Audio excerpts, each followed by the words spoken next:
Hello दोस्तों, आप लोग कैसे हैं। तो चलिए आज हम लोग इस वीडियो में जानेंगे निर्देशांक ज्यामिति क्या होती है। ठीक है, तो इसको हम समझने के लिए सबसे पहले दो रेखा खींचे हैं जो ये है, यानी कि क्षैतिज अवस्था में एक्स, इसको हम लोग बोलते हैं एक्स अक्ष।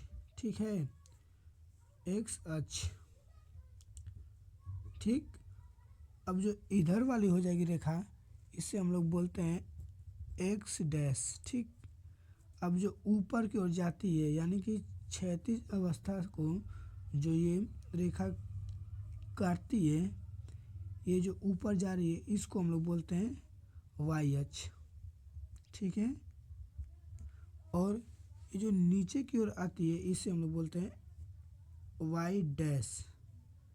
ठीक, ये डैश है। ठीक है, अब ये जो दोनों रेखाएं काट रही हैं, जो एक्स अक्ष है और वाई अक्ष, एक्स अक्ष होता है धनात्मक होता है, वाई अक्ष ऋणात्मक होता है, और एक्स डैश भी ऋणात्मक होता है और वाई डैश ऋणात्मक होता है। ठीक है, अब देखिए कि ये जो एक्स अक्ष और वाई अक्ष जिस बिंदु पर काटे हैं, यानी कि ये वाला बिंदु, इसे हम लोग बोलते हैं मूल बिंदु। मूल बिंदु। ठीक है, अब देखिए कि जो ये पूरा फिगर जिस पे बना है, इसे हम लोग बोलते हैं कार्तीय तल। ठीक, इस कार्तीय तल में चार चतुर्थांश होते हैं, कि जो ये पहला चतुर्थांश है, जो ये फर्स्ट चतुर्थांश। ठीक है, अब ये इधर का हो जाएगा हमारा दूसरा चतुर्थांश, सेकंड चतुर्थांश। ठीक, अब ये हो जाएगा हमारा तृतीय चतुर्थांश।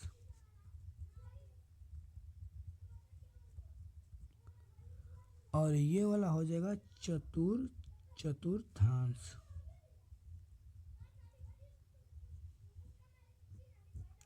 ठीक, अब ये जो एक्स अक्ष है यानी कि जो धनात्मक है, इसको हम लोग ऐसे खींचते हैं कि जो 1 2 3 4 5 ये 6 तक, और ये आगे तक भी जा सकता है।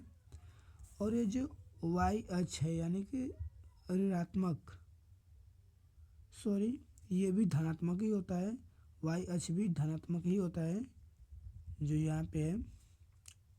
ठीक, एक्स अक्ष भी धनात्मक होता है और वाई अक्ष भी धनात्मक होता है, सिर्फ एक्स डैश ऋणात्मक होता है और वाई डैश ऋणात्मक होता है। ठीक है, तो हम लोग जो देखेंगे कि जो एक्स अक्ष पे जो भी है ये धनात्मक में है, और वाई अक्ष पे भी जो भी संख्या रहेगी ये भी धनात्मक में ही होगी। जो 1 है, 2 है, 3 है, 4 है, 5 है, ये आगे तक भी जा सकती है। ठीक है, अब देखिए जो इधर की है, जो एक्स अक्ष है, जो एक्स डैश पे जो संख्या होगी ये ऋणात्मक में होगी, यानी कि -1, -2, -3, -4, -5। ठीक, अब जो देखिए जो वाई डैश है यानी कि ये वाली रेखा, इस पे भी माइनस में ही होगी, तो यहाँ पे हो जाएगा -1, -2, -3, -4, -5, -6, ये और भी जा सकती है आगे। ठीक है, अब जो इस वाले फर्स्ट चतुर्थांश में है, जो ये फिगर जिस पे बना है कार्तीय तल में, जो फर्स्ट चतुर्थांश में है, इसमें होता है सिर्फ पॉजिटिव और पॉजिटिव, यानी कि दोनों धनात्मक ही होता है। ठीक, और इस वाले में जो होता है, इसमें होता है नेगेटिव फिर पॉजिटिव, यानी कि ऋणात्मक और धनात्मक। इसमें आप लोग सोचते होंगे कि पहले ही क्यों ऋणात्मक होता है, क्योंकि जो हम लोग लिखते हैं, जो भी कोई संख्या दर्शाते हैं, तो हम लोग पहले उसमें एक्स वाले पे दर्शाएंगे और फिर दूसरे को वाई को। ठीक है, इसको हम लोग भुज भी बोलते हैं। भुज जो इधर से ये रेखा है ये वाली, और इसे हम लोग कोटि भी बोलते हैं, जो कि ऊर्ध्वाधर यानी ऊपर की ओर जाती है, इसे हम लोग कोटि भी बोलते हैं। ठीक, अब आप लोग समझेंगे कि जो ये पहले जो भी संख्या को दर्शाएंगे उसको हम लोग पहले एक्स पे रहेगा यानी कि भुज रहेगा, इसे हम लोग भुज भी समझ सकते हैं, भुज, और इसे कोटि। ठीक, तो यहाँ पे पहले पे जो भुज पे है, भुज यानी यहाँ पे निगेटिव में है यानी कि ऋणात्मक में, और जो वाई अक्ष है ये धनात्मक में है, इसलिए हम लोग पहले इसमें ऋणात्मक लिए हैं और इसमें धनात्मक लिए हैं। अब इसमें दोनों ऋणात्मक होगा। ठीक है, क्योंकि इसमें जो पहले पे अगर लेंगे एक्स अक्ष पे, तो एक्स अक्ष भी एक्स डैश यहाँ पे ऋणात्मक में है और वाई डैश भी ऋणात्मक में ही है। ठीक, अब इसको ट्रिक के जैसे समझेंगे तो इसमें फर्स्ट वाले में दोनों पॉजिटिव में है, तो इसके यहाँ पे दोनों नेगेटिव में होगा। अब देखिए इसमें पहले में निगेटिव में है फिर पॉजिटिव में है, तो इसमें हम लोग ट्रिक के से समझते हैं कि ये पहले पॉजिटिव होगा फिर निगेटिव फिर माइनस हो जाएगा। ठीक है, अब इसको समझे क्यों ये यहाँ धनात्मक है, क्योंकि एक्स अक्ष पे पहले धनात्मक है फिर वाई डैश पे ऋणात्मक है। ठीक है, अब मान लीजिए कोई भी संख्या दे दिया कि -4 और 5 को कार्तीय तल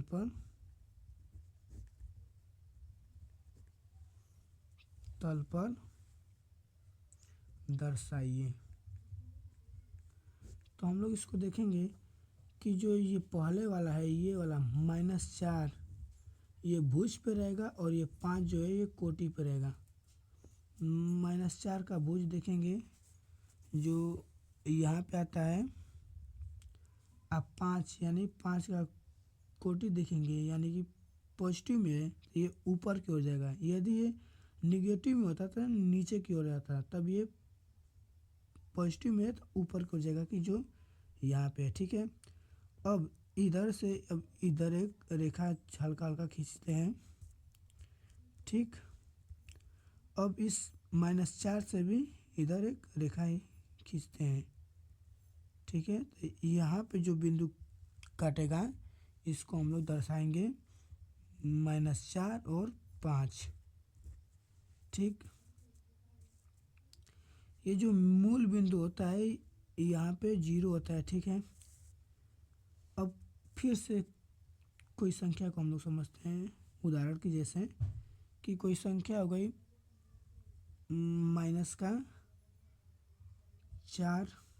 फिर से और फिर 0, तो -4 देखेंगे कि जो भुज पे रहेगी यानी कि इस वाले यानी -4 जो है एक्स डैश पे है तो यहाँ पे लेंगे, और 0 जो है पॉजिटिव यानी 0 तो यहीं पे रहेगा, मूल बिंदु पर ही 0 रहेगा, तो इसका निर्देशांक हो जाएगा -4 और 0।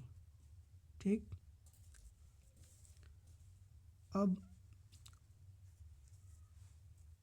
फिर से कोई संख्या को समझते हैं कि जो कोई दे दिया -5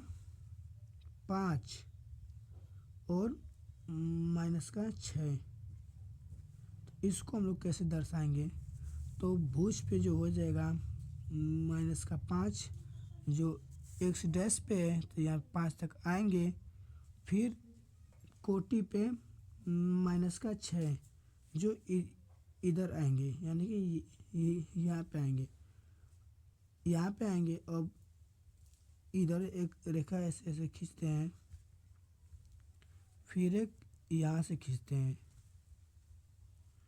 जो ये जहाँ पे काटेगा इसका यही निर्देशांक हो जाएगा -5 और -6। ठीक है, यदि ये वीडियो आपको अच्छी लगी तो चैनल को सब्सक्राइब कीजिए और वीडियो को लाइक कीजिए और वीडियो को ज़्यादा से ज़्यादा शेयर कीजिए।